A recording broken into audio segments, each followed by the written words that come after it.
अगर आप भगवान को पाना चाहते, भगवान के चरण में भक्ति करना चाहते हैं, तो भक्ति का पहला नियम है, पहला सीढ़ी है कि आप संतों के संग करिए।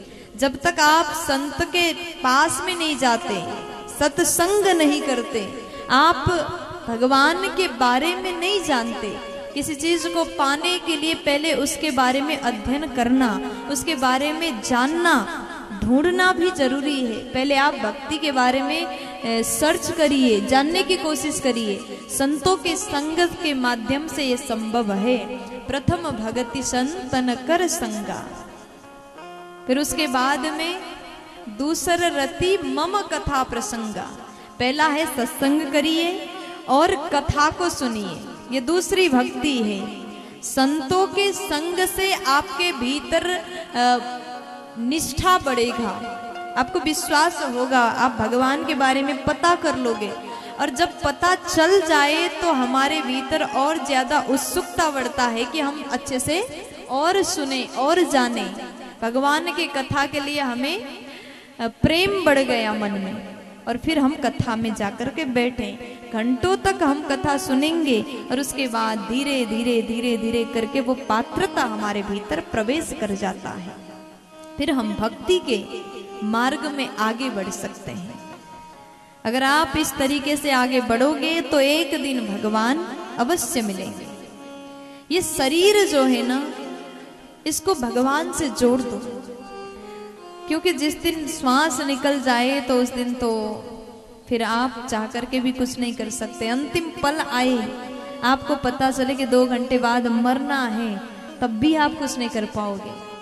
उस समय विचार करेंगे, काश हमारे पास में जब टाइम था तब ये बुद्धि आया होता, तब हमने सत्संग किया होता, तो आज हम भगवान को प्राप्त करते। लेकिन बुढ़ापा आ गया, मौत पास में है, आप कुछ नहीं कर पाए, केवल सोच के रह जाओगे। ये शरीर तो ऐसा ही नासवान है। ये शरीर कैसा है? 5 महाभूत से बना शरीर है। क्षिति जल पावक गगन समीरा।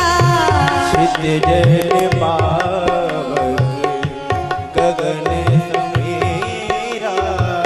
क्षिति जल पावक गगन समीरा। क्षिति जल पावक गगन समीरा।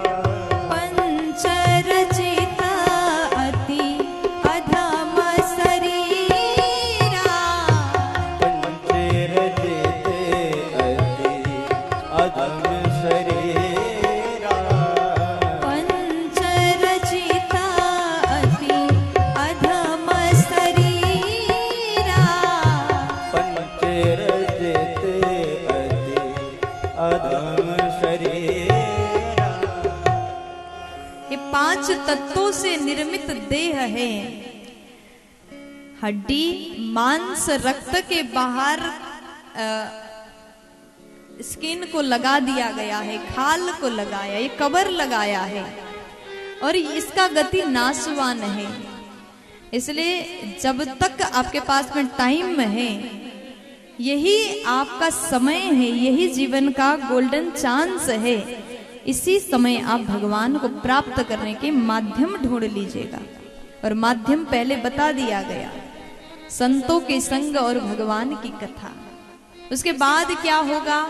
आपने सत्संग जान लिया, कथा सुन लिया, शरीर के गति आप जान गए, उसके बाद में फिर दुनिया में भगवान का दर्शन करना शुरू कर दो। ये कैसे होगा? आप इस कथा के पंडाल में तो आए हैं, लेकिन आप कथा सुनने के बाद भी दूसरों के लिए आपके मन में घृणा है। अरे ये आ गया, मेरे बगल में कैसे बैठ गया? आपको 3 घंटे कथा में बैठे, लेकिन 3 घंटे आप उसके बारे में सोच रहे, ये यहाँ बैठा तो कैसे बैठा? क्योंकि आपको पसंद नहीं है। अगर ना पसंद व्यक्ति दिख जाए ना, तो हमारा पूरा मूड खराब हो जाता है। ऐसा लगता है कि पूरा दिन ही बेकार गया। ये भाव नहीं होना चाहिए। क्यों नहीं होना चाहिए? क्योंकि आपके भीतर जो भगवान हैं आपके शरीर को जो चला रहे हैं, उसके शरीर को भी चलाने वाला तत्व तो वही है। जिस प्रकार से गाड़ी है, जब हम रोड पे चलते हैं तो लगता है कि गाड़ी चल रही है, लेकिन जब तक भीतर ड्राइवर ना हो क्या अपने आप गाड़ी चलेगी? नहीं चलेगी। ठीक उसी प्रकार ये शरीर भी एक गाड़ी के समान है, और भीतर बैठ करके ड्राइवर के रूप में भगवान शरीर को चला रहे हैं। जो हमारे शरीर को चला रहे, वही सामने वाले के शरीर को भी चला रहे हैं। इस भाव से सबके भीतर भगवान का दर्शन करना प्रारंभ कर दो, कण कण में भगवान मिल जाएंगे।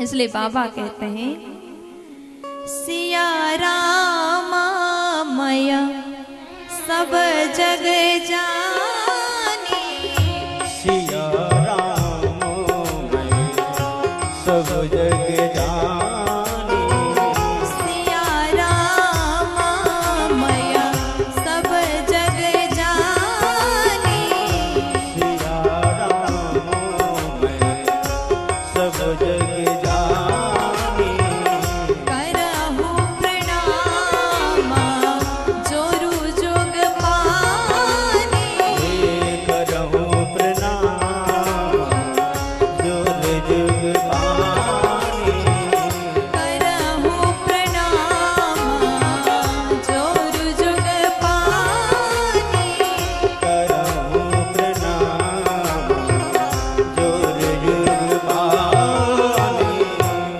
सिया राममय सब जग जानी। ये दुनिया के कण कण में भगवान हैं। अगर आप इस बात को जान लिए और सबके भीतर परमात्मा के भाव से आपने सबको प्रणाम करना शुरू कर दिया, तो आप बन गए पक्के भक्त। केवल ये चीज, ये गुण आपने अपने जीवन में एक्सेप्ट कर लिया, तब आप भक्ति मार्ग में आगे बढ़ गए और आपको इस मार्ग में सफलता मिल गया। बस यही सूत्र को अपने जीवन में उतारना है।